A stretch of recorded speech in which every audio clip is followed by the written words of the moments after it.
I'm curious about the taste of the milk as well. I'd like to have some. I feel like you need to taste your wife's milk. Does everybody do that? That seems like a rite of passage, just like so you can proactively be aware of what your body's consuming. You should be drinking your wife's milk too. I did. Like at least once. At least once. Or 5 times. Doesn't matter.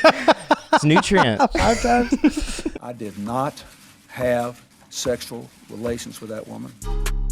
Yes or no? Did you ever take banned substances to enhance your cycling performance? Yes. I had no prior knowledge of the planned assault on Nancy Kerrigan. I am deeply sorry for my irresponsible and selfish behavior I engaged in. Guys, welcome back to Oops the Podcast. Giulio Gallerati. We got Lynch by my side. Yo, yo, yo. Mr. Lynch, old Lynchy, Ryan Lynch, the legend, looking good. Another episode of S.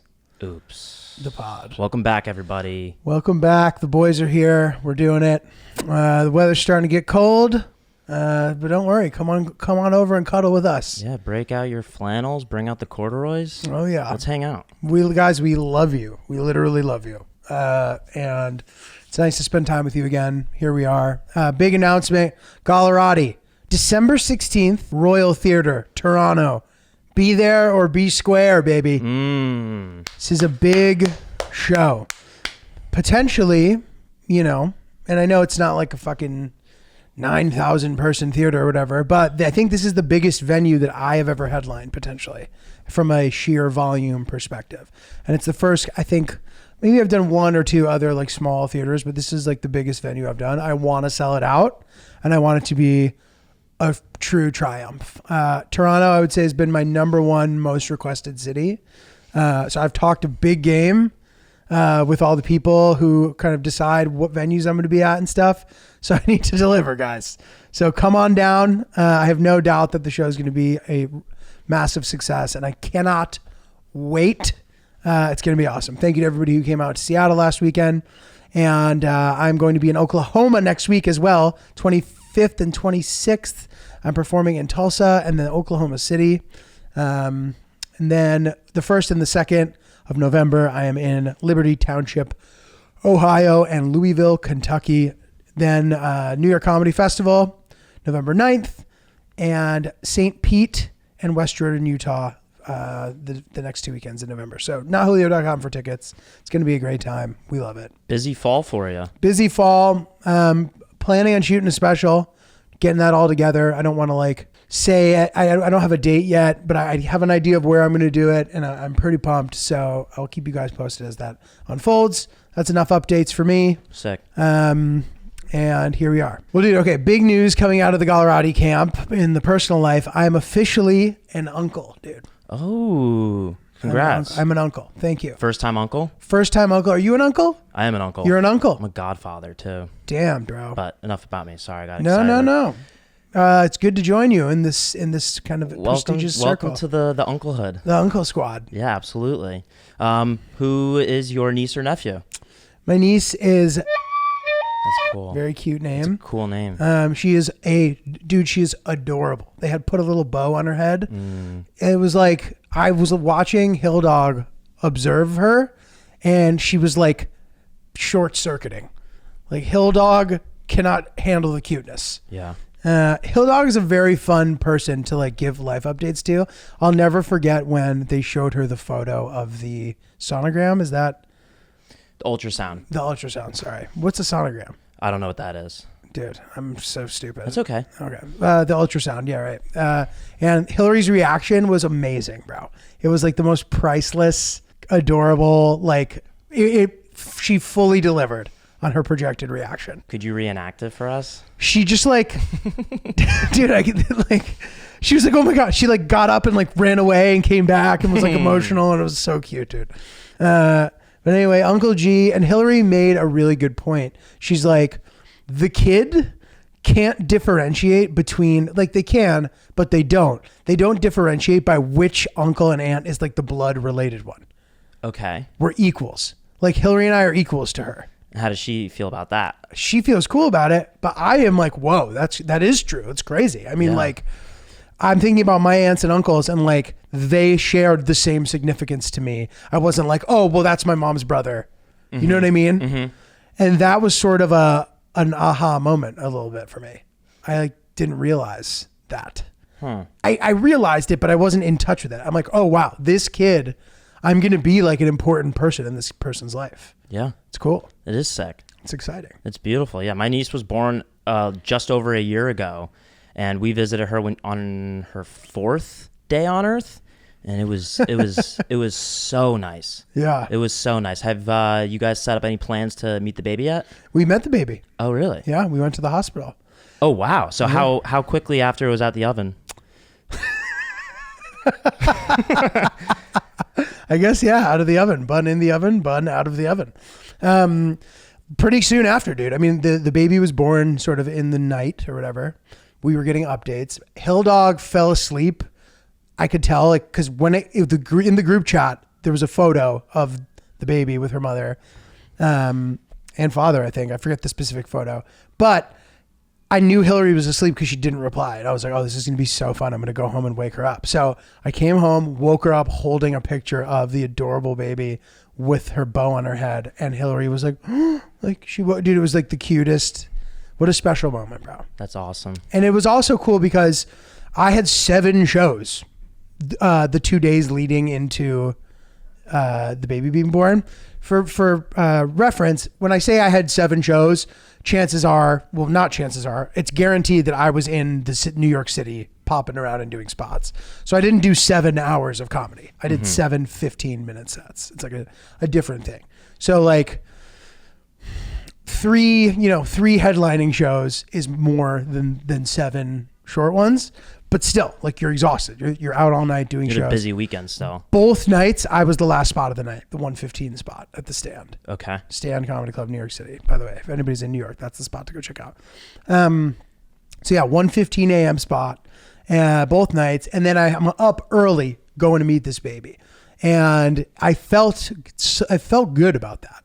I don't know how to describe it. It's my version at this point of like having to wake up in the middle of the night to like stop your baby from crying. You know, you're tired, but you're like excited to do it because it's like a life thing. So, and it's nice, bro. I don't want to be, I've said this before, I don't want to be one of these comedians who just exists in the alleys and the sewers of society. I want to be up early on Sunday meeting babies. Yeah. you know, you've done a good job at doing that. You hang out with your parents a lot. You always make it a point. I think everybody knows that's like your DNA. So yeah, I know, but it's easy to like my 20s. I missed a lot of life stuff, like desperately trying to do this. And even as I get a little bit more successful or whatever, like the desperation kind of never goes away. You just now are desperate for the next level of success. Like at first you're like, oh, I'm desperate to be a comedian in general. I'm desperate to, when someone says, oh, do you do it full time? I'm desperate to be able to say yes. You know what I mean? Yeah. For a decade.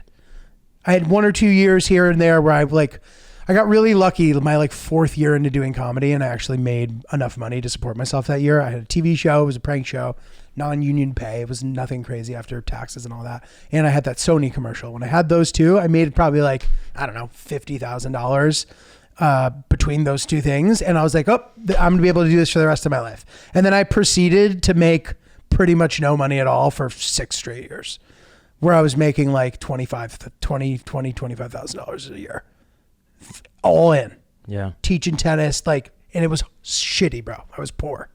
And anyway, so, and especially living in New York. So I'm sorry that we got onto this like existential comedy rant, but the desperation never goes away.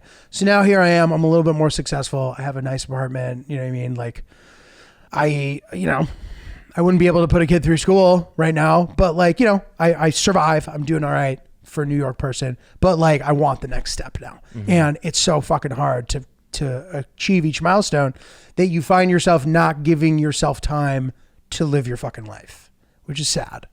I don't want to be that person. So, and dude, still, I'll have moments where like, I'm just like really overwhelmed and stressed. Like I had a solid case of the Mondays not too long ago. And like, Hillary's like, I think you're having a case of the Mondays, which reminded me of Office Space. You ever see Office Space? Oh yeah. Somebody having a case of the Mondays. But I was, man. And look, it's hard. So anyway, I'm grateful that I'm able to like do this life stuff, and it was really special to go meet this baby. And dude, I'm learning a lot about having a baby, which is important because Imagine just leaving the hospital and now you just have a baby. Now what? There's no prerequisite. How do you keep just it have it. alive? And yeah, there is no prerequisite. You can just have it. Mm-hmm. There's a famous Keanu Reeves quote from a movie where he's like, you need a license to drive a car, but they'll let any asshole be a father. Something like that. Movie's Parenthood, by the way, great movie. But it's true. Yeah. So you saw the baby like on its birthday. Right? Yeah, pretty much. Wow. And you held her? Libra season, bro. Libra season? I have not held her, no. Okay. But I think I'd be able to now. Yeah. And dude, like, they're in the elevator with this infant. There's like a dog in the elevator. Like, bro, you know what I mean? Like, Yeah. it's scary. And it's like, okay, now I need to keep this thing alive. I don't like, I'm sure they teach them some stuff, but I'm excited to have them as a reference for when I am, hopefully when I'm able to go through it as well. So they have, I think, I don't need to get into too many specifics about what their situation is, but Yeah. Hillary and I have decided, we're like, oh, we need to be rich before we have kids. I want to have a live-in nanny, dude. It's probably not going to happen. It's probably too expensive, but like, I would like to have a live-in nanny for a variety of reasons, including I'm not confident that I'll be able to figure out how to be a parent, like to keep a baby alive. Okay. So not only a night nurse, I want a full-on, full-time nanny if I could afford it, which I doubt I'll be able to, but hopefully I will. So Hillary and I are like, we need to be rich, first and foremost. And I asked my mom, I was like, so what did you, like, we didn't have a night nurse. I was like, how did you even do it? She goes, oh, she said something like really baller in my opinion. She goes, oh, it was easy because I nursed you. I'm like, how's that easy? So, but you were waking up every 2 hours to feed me? She's like, yeah. I'm like, dude, Jesus Christ. So time consuming and all night long. Yeah. You can't sleep more than 2 hours straight in the beginning of the baby's life or whatever.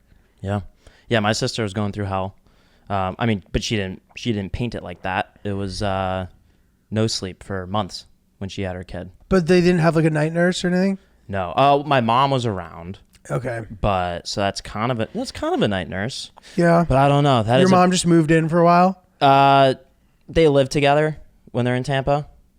Okay. So Your sister lives in Tampa? yeah, my sister lives in Tampa. My parents and my sister rent a house together. My parents hop back and forth between Jersey and Tampa. So when my sister had the baby, they were spending most of their time in Tampa. Oh, nice. Yeah. That's and now solid. they hop back and forth. But, That's convenient. Yeah. It is nice. It's great to have a parent living close by. Dude, who they know how to do it. Yeah. Did you have a grandparent near you? No. So she really was Solo doing dolo. all of it.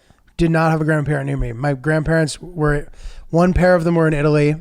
And then That's not close. Not close. My other grandmother lived in Brooklyn. But like, I think that my grandmother, I think, had my mom when she was pretty old. Like, all things considered, for the 1950s when my mom was born. I think her mother was 42 or something, which is like, Yeah. even now that would be kind of late. Yeah, you know? I feel like the early 20s to mid 20s was like the median time. Right? Yeah. So we'll my look mom's that up. sort We'll of look like- that up. I'm just speaking out of my ass. Yeah, right. That's But what it no, feels but like. but no, agreed. Like, it seemed Right? like people had kids younger, and my mom had a bunch of siblings. But I think my mom was just sort of like a miracle, dude. Sick. And she was such a cute kid. Like, my mom has like a baby face. She's like the baby of the family. Like, she still looks. She has amazing skin. She looks young. She looks great. And she kind of always has. And when she was little, bro, she was the cutest little baby. It's weird to talk about your mom. No. this way. No. It's not weird. Hill Dog will corroborate. She's like, she says that my mom looked like a full-on cherub, like Very blue angelic. eyes, like big, like just like the babiest looking baby you've ever seen in your life, dude. And yeah. But dude, okay, so I'm learning. So it's funny. I'm learning a lot, and also, her sister and brother-in-law are also learning a lot of stuff because first rodeo, right? So it's like, when does the milk arrive, dude? I was asking all these questions. I'm like, does the baby come out and then there's suddenly you just have milk in you and you're just like able to milk? Mm-hmm. And Hillary's mom was explaining to me that you don't necessarily. Like, sometimes it'll take a little bit. Sometimes there will be milk. Sometimes there won't. And apparently also there's this thing called colostrum. Have you heard of this? Mm-mm. It's like before the milk, dude. I'm sorry, guys. Like, I'm so ignorant about this and I need to like learn more. So bear with me a little bit if I sound like a moron. But she's like, yeah, it's like really nutrient rich chalky thing that like babies absolutely need, or something, and it's like filled with antioxidants and whatever, and helps them build up their immune system and like grow and stuff, and like they need it. And I was like, well, should like adults be taking it? Like, this sounds amazing, this stuff, dude. Like, can I have some? You know what I mean? Like, and then she I was texting Hill's sister about this, and then she didn't respond for a while, and I was like, oh my God, I've gone too far. I wasn't trying to be funny. G. I know you weren't. I think everyone knows that you're I'm not really trying to be curious. funny. I'm curious about the eating habits of living things that can't tell me about it. So dogs, I love knowing what dogs are eating, like why they pick what they do. Like, and babies, same thing. I'm like really curious about how they do all the things. So it turns out people do take it. Some new thing is that people are taking these colostrum or whatever tablets. And you said it's chalky. I guess you can get it in pill form, and take it as an adult. Because I'm like, there's all these nutrients. It sounds like a vitamin. Yeah, it's like a dense like thing that's great for you. Yeah. And the babies, it like turbocharges babies, bro. It's like crack for babies. Yeah. It's weird that babies are just on liquid for months.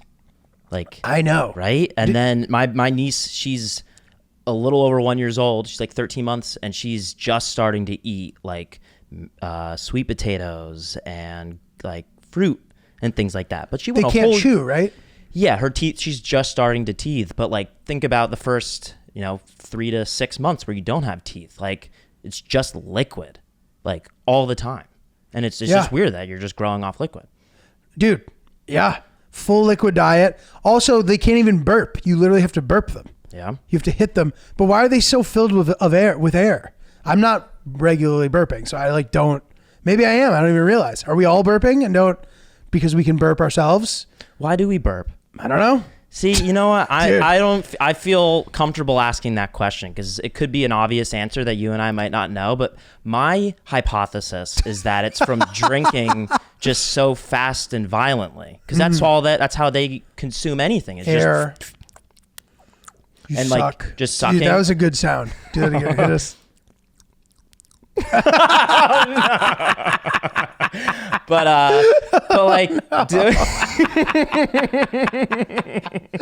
But doing that violently, maybe air pockets. I don't know.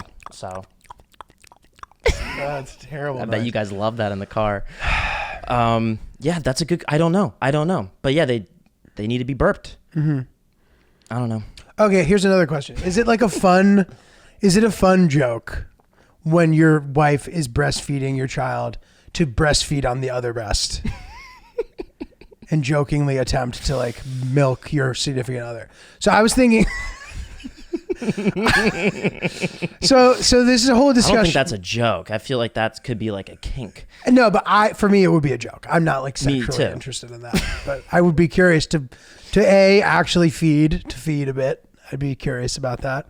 I'd also be curious. What? It's nutrients. Sorry, continue. And also, no, but like, I've heard that it can be hard and violent. Like, it hurts a little. Like, they bite. It can be unpleasant. You're swollen. Your breasts are full of milk, and you're swollen.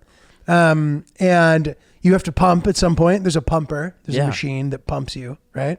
Yeah. I got to go pump. I've heard that be said. And then there's a discussion about formula versus pumping, a combination of both.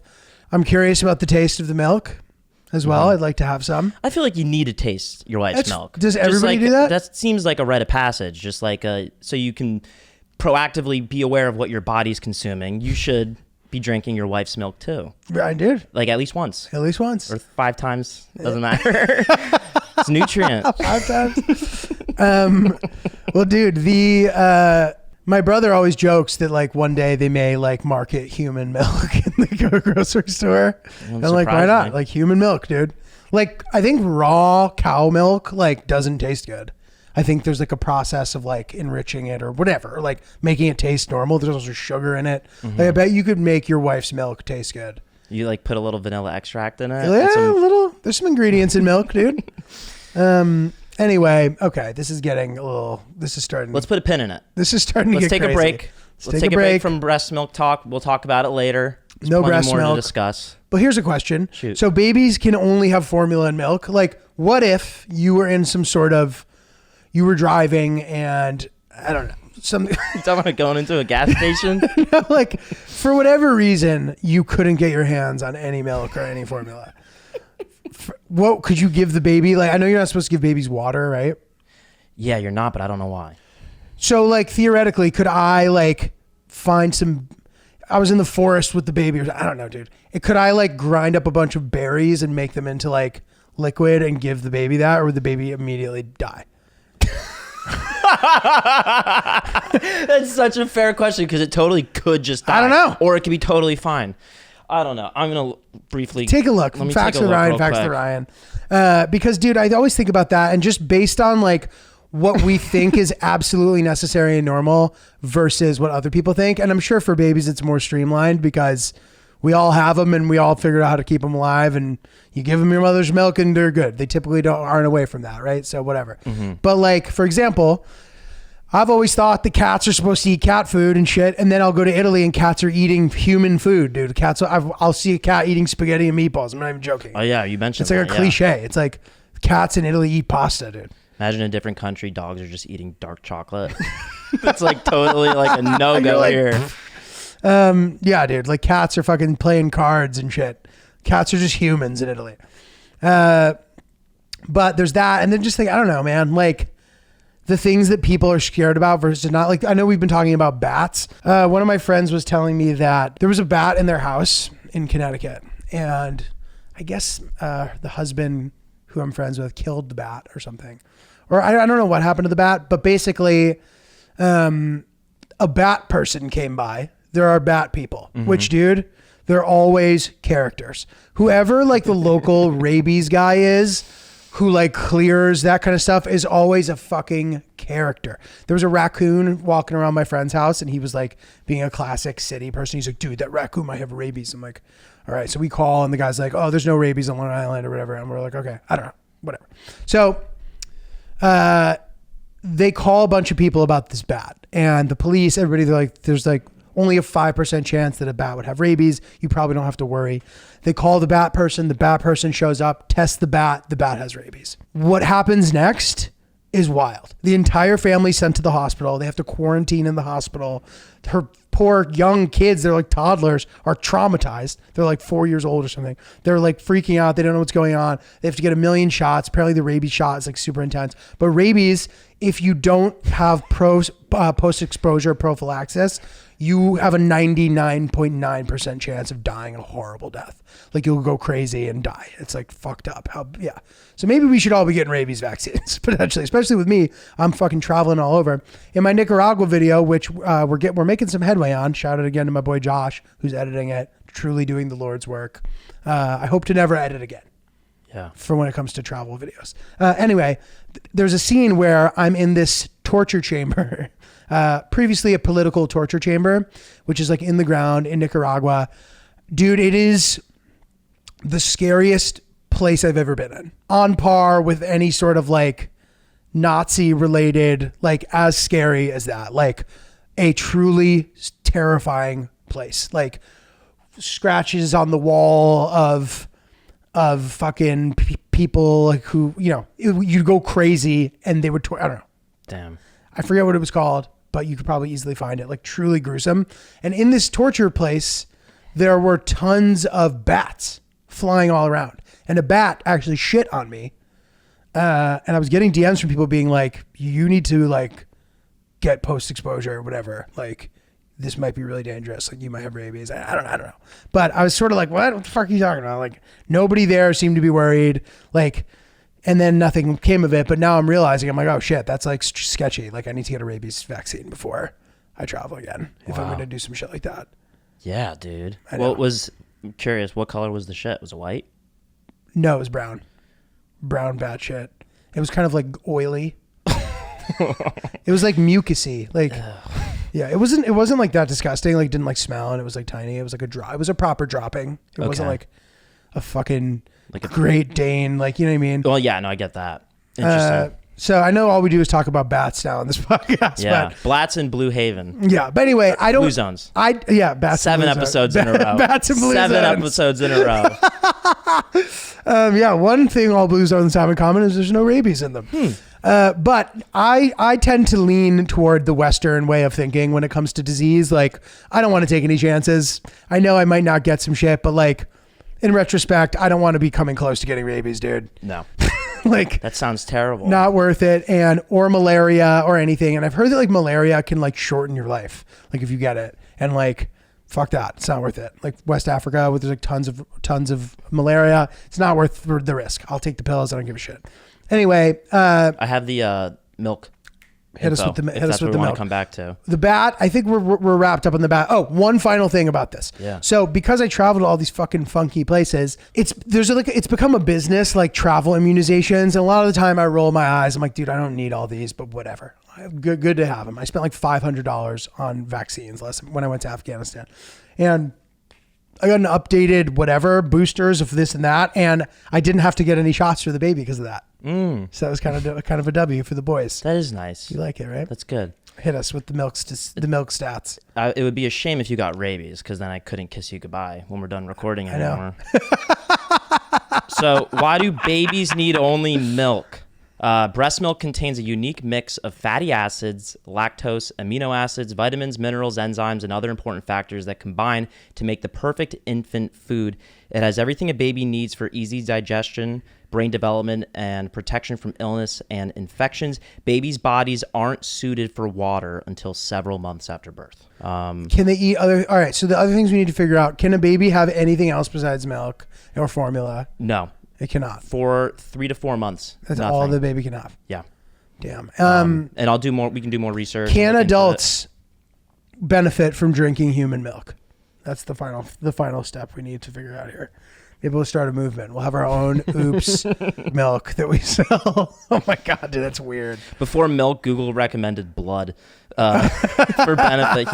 Drinking breast milk is safe only if it is from your partner whom you know well. Okay, so that's like a consent thing. And also because like you don't know what kind of funky fucking lifestyle some other. Yeah. This is because breast milk is a bodily fluid and you do not want yourself to be at risk of infectious diseases such as a ton of them, Tuberculosis. hepatitis B. That's not on the list, but I'm sure I meant it's there. hepatitis. That's what I was thinking. Yeah, I don't know where hepatitis. tuberculosis came from. It's, Did I say tuberculosis? I don't remember. Dude, whatever. That's This is getting crazy, bro. But yeah, make sure you know your milk provider. yeah. Make sure you know whose nipple you're sucking. Where the milk's coming from. Well, I have this joke, and hopefully this isn't gonna like give me bad karma or whatever or juju, but like, Hillary's always like, people get tested to make sure that they're able to like have kids, and like if you can't for whatever reason, it's a good step to take to see if you can like make any changes or do anything to make it so that you can change that, right? And my thing is I go, oh, I'm good. I know I'm good. She goes, oh, you know you're good? I'm like, yeah. What, you mean your contribution? Yeah. I'm Your like, seed? don't worry about me. I'm good. Like, I'm more than good. She's like, you don't know that. Mm-hmm. It's kind of like become this like joke now, but I should probably stop doing it because Yeah. I could jinx myself quite badly. It's about the quality, not the quantity. Oh, interesting. That's true. Well, I mean, But the just in quantity is anything. important. Yeah, but maybe your sperm is all bad. You have a lot of it, but maybe it's not. Is that a thing? I think so. Interesting. You just have some rotten. Yeah, I think fuckers. you can have some sterile sperm. Some sterile. Swimmers. But you hear about the dreaded low sperm count too. I'm not a pot smoker. Really. So. No laptop on your lap. Don't put. I don't believe in that. Okay. Is that a thing? I believe in it because someone told it to me once. I will never do that Yeah, because exactly. of such. Yeah. Same as like having the cell phone near Yeah. your private parts, and how that's Yeah. not recommended or something. Whatever, dude. Dude, on mornings like these, thank God I have my Fuel coffee. You have some in your mug right there? Got some in my mug. Had a late night last night, and woke up today. I was pretty tired, and I was just craving a good cup of Joe. And I don't know that my life would be the same without it. I love the way the apartment smells when there's coffee being made. Also, all like stages of the coffee smell are incredible. Even just smelling those fresh beans in the bag, amazing. Grinding them up, smelling that, amazing. Brewing it, amazing. Smelling it when it's in your cup, amazing. And Fuel has got you covered for all of your coffee related needs. All the different blends and roasts. They have espresso, they have decaf. It is delicious. It's a great brand. It's spreading. We love them.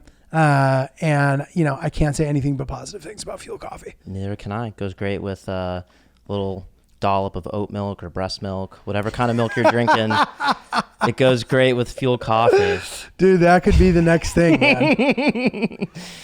Throw a little human milk in your coffee, dude. Just a little. You know, when the pump happens, if there's a little left over, throw it in your coffee. Coffee, a little extra nutrients. Yeah, What could be better? antioxidants, good for your immune system, kid. But either way, man, Fuel is where it's at. We would appreciate it if you guys went out there and bought some. They are a trusted partner and they really make a great product. Right now, if you go to shop.fuelamericacoffee.com, you will get, and you use promo code OOPSBEANS. So that's shop.fuelamericacoffee.com, promo code OOPSBEANS, 20% off of your order. And there is $5 flat shipping anywhere in the U.S. It's the move. It is the move. It's coffee. So Yeah. make sure, just get the best. It's fantastic. It's the best, and you need your coffee anyway. You might as well get a good deal on it. I was pretty pumped when we were able to come up with those terms, man. I mean, 20% off, it's the real deal. And the flat shipping, also amazing. So get yourself some Fuel Coffee. Enjoy your cup of joe with whatever you want to put in it. And go on and live your life. My dad has this joke. Big G has a joke that he thinks is quite funny. He's been saying that I'm a nuncle, N-U-N-C-L-E. And I'm like, okay, dude, like what's the significance of that? And he actually, it is actually funny. This kid he grew up with, all these Italian kids, I guess they like didn't speak English perfectly and they would make mistakes. And one thing was a kid thought that it wasn't an uncle. He thought it was a nuncle. Oh, that's cute. It's kind of cute. But I'm like, okay, I'm an uncle. Okay, very good. But dude, Big G has no indication of slowing down with his Big G-dom. He is firing on all cylinders. He bought a motor scooter, which I think, did he tell us on? He's calling right now. You got to be kidding, Bro, he's man. calling right now. Wait, can you just... Yeah, what up? Yo, dog. Hello. You're on the pod. Again, hey, guys. Oh, hi. Hey, today I took the bike out. Okay, so did he tell us about this already, about the bike? He mentioned Okay, that so got a scooter. he got a scooter. So No, a motorbike. Excuse me, motorbike. are you just choosing to call it a motorbike or because it like sounds cooler? That's a good Because question. scooter sounds like sissy, I want to be badass. Okay. So did you really join a gang, a biker gang? Well, I'm starting one. Big G signed up for a biker gang. Is any part of you worried about showing up to the first rally or whatever with your scooter? Find people who want to join. So you have started your own gang. Well, I'm trying to. I'm in the process of doing that. So I need some tips from you on social media. You're gonna pick up the squirrels. Okay, so if anybody wants to join Big G's biker gang, there's no sort of prerequisite for what sort of two-wheeled vehicle qualifies, apparently. Wait a minute. Don't make the rules for my club, Giulio. I'm saying, but you're saying that's not exclusively for like Harley Davidsons, apparently, because you have like a little Vespa. Let me decide what the rules of the club is. So I'm the founder. So yeah, motorcycle, sort of two-wheel vehicles, motorized vehicles are accepted. We're called the Haddam Raccoons. The Haddam Raccoons, okay. Yeah, we gotta like paint our eyes dark, and we're not like criminals, but we're gonna do like community service, like giving rides to like young little old ladies that can't take a bus. Nice. So sort of like Batman, you're like a Vigilante. civil servant, a vigilante. Kinda, yeah, yes. So will you fight crime though? Like, if you see anything arise? Depends on the crime. I could see you I mean, we're chasing not a gonna go plastic out bag down the looking street. for, like this stuff, but on our weekend jaunts, riding through the, we're gonna see if we see something wrong. we'll certainly try to intervene and correct the situation. Excellent. And I know you were talking about maybe getting a bandana. Are you intending to wear the bandana? Yep, I'm getting, in fact, a red one, a red bandana, wear it under my helmet. And so today, I took it out, took that bad boy up. I went all the way up on Arcade Drive around the circle. Nice. Can you ask him how fast it goes? How fast does it go? 28 miles an hour. Not bad. It tops out at 28. I don't think I'm going to soup it up. I think that's fast enough. It's great. I got to kind of still get a feel for it. I'm a little bit rusty on the turns. You got to lean into him, dude. Well, yes, I found that out. You get into the turn. So, thank you. Dad, people are going to actually look for this, by the way, so you need to start a real page for it. You got to help me do that. We may all right. Well, maybe now we may help Big G do this. I don't know. If you guys want the Haddam Raccoons page to exist, let us know. Make one for me. All right. Well, listen, these things take time, pal. Well, how much time does it take? Let Lynch do it. That's what he does. How you gonna? All right, guys. Love you. Goodbye. Love you. Do it. Let me know. All right. We'll let you know. Bye-bye. Love you. Big G. Dude, that could not. Guys, I swear to God, I did not manipulate that timing. No, if you're watching the YouTube, you could see Giulio answering the call in real time. He wasn't texting him. Yeah. That's great. That was clockwork. That was perfect. So yeah, that's Big G's big update. The Haddam Raccoons. Dude, Big G is on fire. So he teaches in the city. So he's here once a week, and we'll go to dinner, and it's great. I'm so grateful to be able to go to dinner. But when we go to dinner, I've never seen a guy who needed more when he was at dinner somewhere. He must have gotten 6 hot water refills of his tea and 12 ginger refills, dude. Mm-hmm. He started the meal off by saying, and we go at an early time. And by the way, I'm perfectly fine with the way he does it. He's polite. He says thank you a million times. He knows that I don't approve of his style. So he's like trying to make everybody happy while still getting what he wants. I respect it. I'll never try to change him. I love him for who he is. But dude, the guy is hammering the ginger. Mm-hmm. Like he'll say at the beginning of the meal, he's like, we're big ginger eaters. Mm-hmm. They'll give him more ginger than I've ever had in a meal, and he still will get 12 refills. When they see him coming, they're like, oh God, it's the ginger man. Mm-hmm. Big G. So you brought this up before. How often in between bites is he implementing ginger? I don't want to monitor his ginger consumption because it seems like a little bit of a dick move. Fair. I'm sorry, Big G. No, it's okay. It's a good question, and I should do it perhaps for the listeners. But you might not want to do that for you though. No, and dude, but he's fun though, dude. He has such a good time. I don't know, dude. I've been up and down with my general happiness level, to be honest. The past, I don't know, 6 months maybe. No, not even the past couple months, not past 6 months, past couple months, I have been more stressed than usual. Trying to take my career to the next level, doing all this stuff. I'm just not always in a good mood these days, sadly. And he's always in a good mood, which is amazing. You know what I mean? I'm like, oh dude, we all should be more like you. You know what I mean? He doesn't seem to be that stressed. He's doing his thing, and I don't know. I'd like to be more like that. And who knows what's going on inside? They always say you can't judge people's exteriors and compare it to what you're feeling inside, because you never fucking know. However, he seems pretty upbeat and happy all the time, and I'm kind of like, okay. But dude, we'll be in Sugarfish and he'll be going, yeah, Sugarfish, yeah. Sugarfish rules, man. And then he'll be like, he goes, sometimes I'm sad when I'm eating it because I know it's going to be gone. You know? Yeah. So he's a really fun companion. And he's always done early. So we're going to this early dinner. And sometimes I'm kind of like, oh, that's right smack in the middle of when I'd be being pretty productive. But we're all going to fucking die, dude. We got to enjoy our lives. You know what I mean? Yeah. It shouldn't be such a grind and such a this life is really an emotional roller coaster, dude. So welcome, Lynch. Thank you. Into the fold.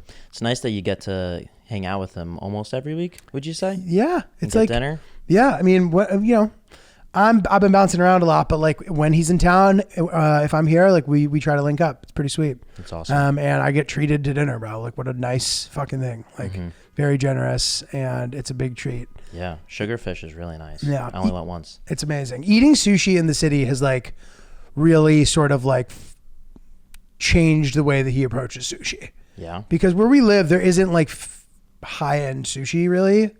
Just Japanica? Anywhere nearby. Japanica is amazing, but it's not the same price range as like some of the stuff in New York City. You know what I mean? Japanica is our family crest. The Japanica 2 label is there, but it's like a takeout, like New York City, like takeout level sushi spot. If you had to like compare the menus, the price range, whatever, it's phenomenal and it's great, but it's like, it's not like an omakase place. Yeah, you don't need to compare. I don't want to like make it seem like I'm taking anything away from Japanica 2. Japanica 2 is part of my life, dude. So anyway, so my dad still loves it. He was there for lunch yesterday. It's his favorite spot, but like now he's opened up a whole new can of like high end fine sushi, and I like it for him, dude. I like bougie Big G.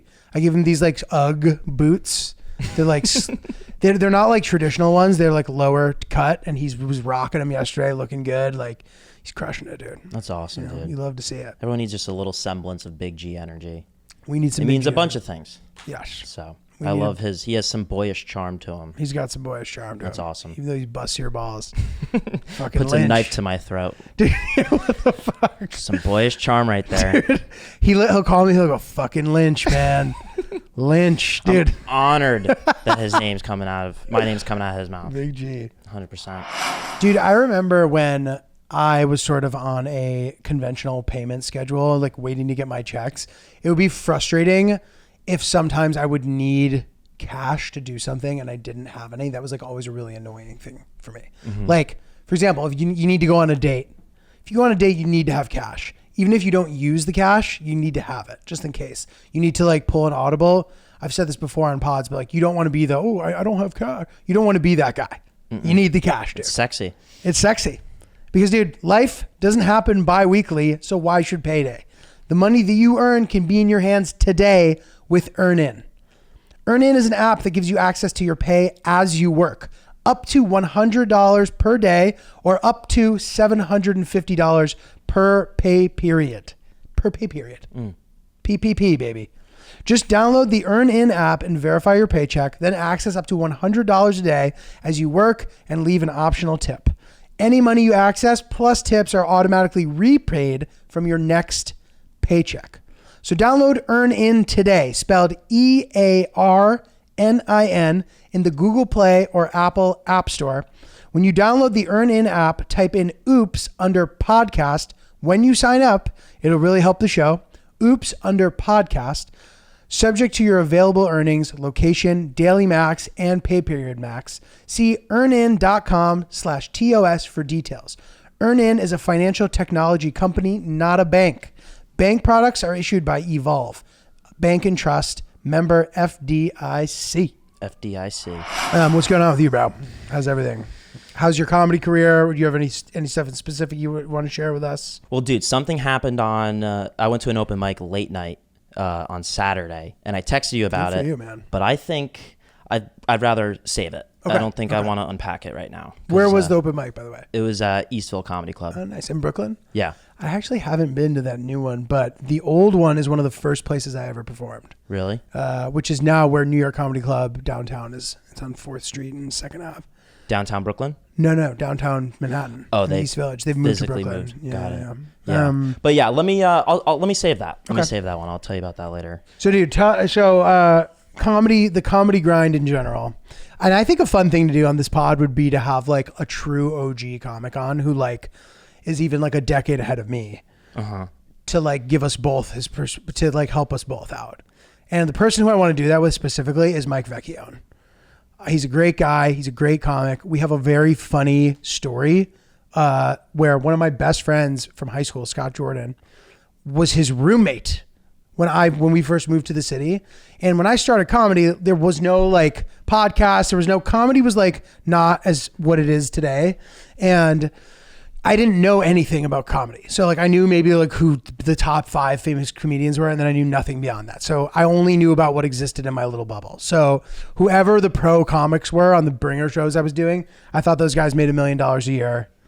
And Yeah. you know, I thought they were rich. Every person who was booked at a club was making $1 million a year, and those are the only comedians who existed. So my friend Scott Jordan was like, "Have you heard of this guy Mike Vecchione?" And I was like, "No." And little did I know that he was not only like a big comic already at that time, but he would grow to be like one of the best writers, most well-respected comedians, one of the most well-liked guys, and just like a true gem of a person. And here I am arrogantly dismissing the idea that a comedian could exist who I've never heard of who mattered. No. So anyway, I want to have him on, and we'll see if he can help us both out with our careers. I'd love to sponge him up, sponge everything up. But talk to me. Comes on. So how many days a week are you doing it? What's been going on? So I've been doing the same since I did Danny's show, and since I've done the stand. That was kind of a hot week. I had 2 bringer shows, and then I had the show at Black Cat, Lower East Side. And so that was just like a jam-packed week, a lot of pressure, making sure that I had like my 5 minutes perfect. And then last week there wasn't anything on the schedule. So just going to some open mics, trying to tweak. I'm taking basically the jokes that I have and just making very small tweaks to them. And then, trying to just sitting down and writing new stuff. That's a grind, just like dedicating time to writing stuff. 'Cause most of my ideas that I get come from when I'm hanging out, and then I take out my notes app and then I write it down. But I found that I'm having more success when I physically write something down. And it's a little disruptive when I'm hanging out with Vic and we're watching Jeopardy, for example, and something happens. I get an idea, then I hop off the couch, and then I'm on the desk for 5 minutes just writing. And I'm trying to be considerate of who I'm hanging with. And I also don't want to be the guy that's on his phone, but I'm not texting. I'm not scrolling through Instagram. I'm writing an idea down because it's fleeting. And I'm sure you've experienced this, having an idea and it just disappears if you just forget about it. I've been laying in bed and I'm like, I'm not touching my phone anymore. My phone's not in the room, but some idea pops in my head. And then I'm like, try to pin a keyword to this and you'll remember it tomorrow morning. Wake up, it's gone. Yeah. So now I've been just like, I've been trying to discreetly make little notes whenever throughout the day because they pop up whenever. So why doesn't the phone work well for you? Just out of curiosity. Because it's disorganized. It just gets lost in the notes app. It's just miscellaneous grocery list, phone numbers, graphs, shopping lists, joke. And then it's all that scattered in between. But when I write stuff down, I have like 3 different books. I have my scrap anything down book. Then I have my that's my biggest book. Then I have my smaller book, which is where it's like start writing jokes here. And then I have my teeny tiny moleskin, which is like just premises you can put in your back that you can pocket. put in your back pocket. Nice. So that's what it is. It's a little bit of a hodgepodge of a lot right now. Still like so early and just figuring everything out. But to be able to do that from getting from premise and not having any idea how to turn it into like a joke, it was reassuring and it was exciting to see that transition and then be able to perform that 3 times in 1 week. So I don't know if that was a ramble, but that's kind of how my brain is when it comes to writing the stuff down. Totally. So. Well, yeah, I relate to that because Tell me. I know, you have the idea, you got to write it down. So I will stop everything that I'm doing to do it. And like, if I'm with Hillary or whatever, I'm like, sorry, I need to write something down before I forget it. Boom. Fully absolved of any wrongdoing. Oh, that's funny. I gotta write that down. You know what I mean? Or whatever. And also whatever works for you. I don't think there's like a right or wrong way to do it. I know pretty much every comedian that I know does this a little bit differently. Some people like writing it in a book. Other people don't write it down at all. They just kind of like try to remember it and then whatever. I am really OCD about it. Like the idea that I could think of something funny and then it just evaporates. I'm not okay with that. So I use my notes app. And this is maybe helpful for you as far as organization goes, take it or leave it. But if you categorize the note as something, you can keyword search in your notes.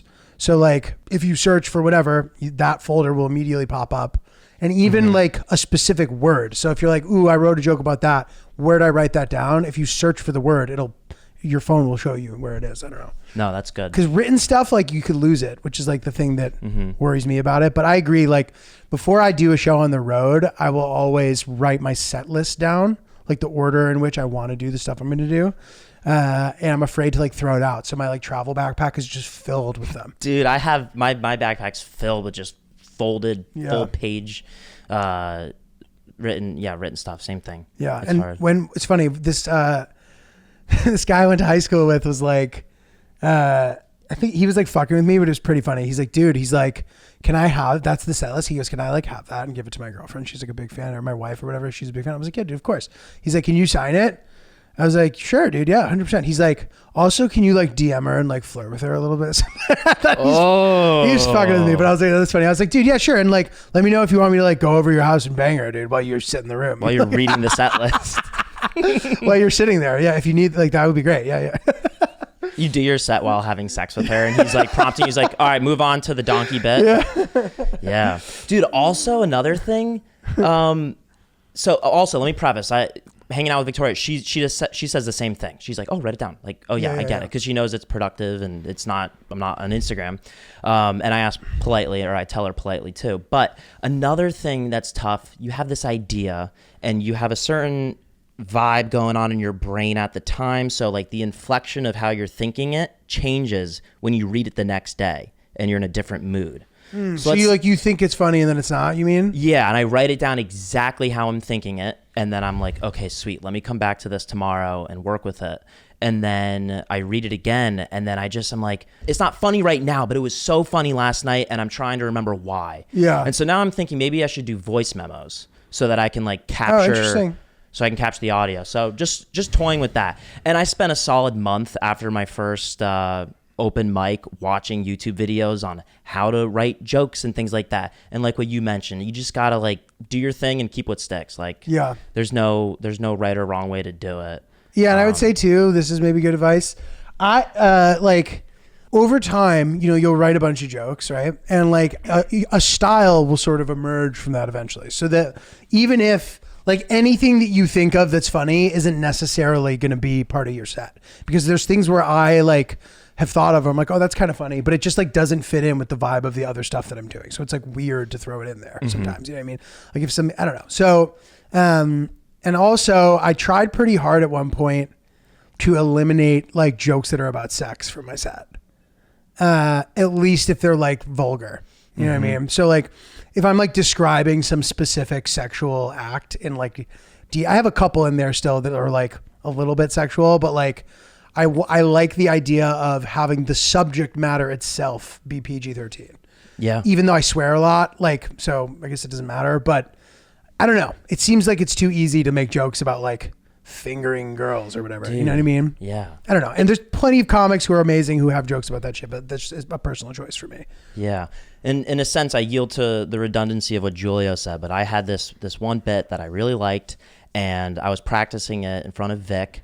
And there's just a part where I was just like uncharacteristically getting super vulgar and graphic, and then she's like, I didn't like that, and then she said nothing more, and then I was like, let's try to find a more creative way to get the message across so that like if a 40-year-old is in the front row, they're not uncomfortable. Yeah. And then it's actually funnier when you leave the vulgarity to the imagination of the audience member, and then they kind of interpret it at whatever level of vulgarity they're comfortable with. So then everyone can relate to it to some degree. Yeah. I've never used vulgarity so many times in 10 seconds before.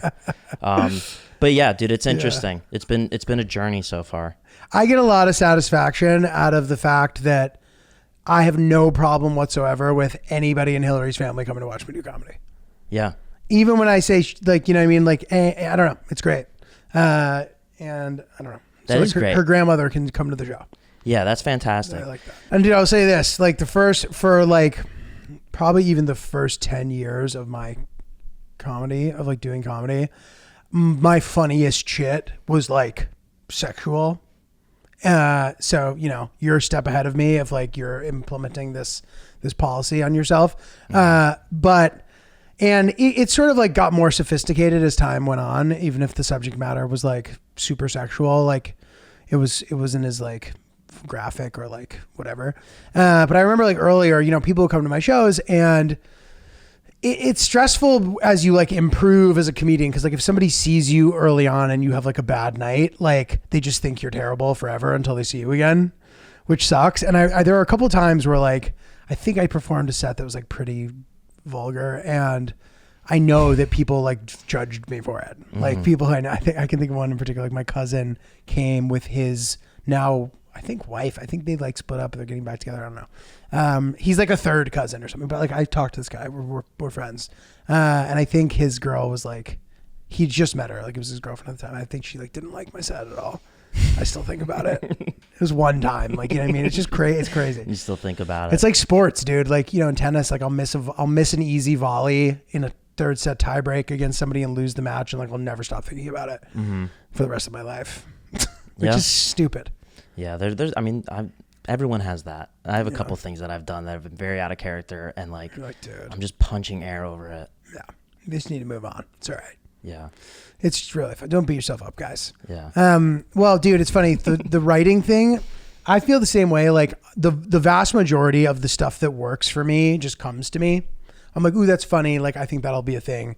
And it just is, or it isn't. But like, that is how my process like happens for the most part. But if I want to milk the extra 10% out of stuff, I like taking the time to like sit down and work on it, even though like very little comes out of that typically. What does come out of it is the thing that like makes a joke a great joke versus a good joke for my barometer of measurement. Like what's a great joke for Giulio versus what's an okay one typically is flushed out when I'm sitting down and like writing, forcing myself to do it. Yeah. And I know Seinfeld said that people write like 4 hours a day or something crazy. I've seen that clip. Yeah. It's like prolific. Yeah. But I have more questions to ask, but it's on a different topic. So I want to save it for what happened at the open mic last week. So this is good. Sweet. Dude, great episode. Good stuff. Thank you guys for listening. We love all of you very much. You are the premier participants in my career. If anybody who I talk to on my pod, if you guys need anything, if you're coming to my show and you have questions, if you want to meet after, if you want to I will bend over backwards for you guys. I always felt that way and I continue to, and I still like the idea of having some sort of like way for pod supporters to like get early access to my special taping or something. So I don't know. So we can figure that what that looks like. But the moral of the story is I will literally love you all. NotJulio.com for tickets. I already told you where I'm going to be. Bunch of cool stuff coming and unfolding on my end, and love this new iteration of the pod. We're feeling good, and we're trying to wrap the year up strong. Mr. Lynch, you got anything to add? No, love you guys too. Really appreciate just how nice you guys have been to me, and I yield to what Giulio said. I love all of you guys. You guys are great. It's a great community. Ryan is really polite. Email us at oopsthepodcast@gmail.com, and we'll see you guys on Thursday. And buy some merch.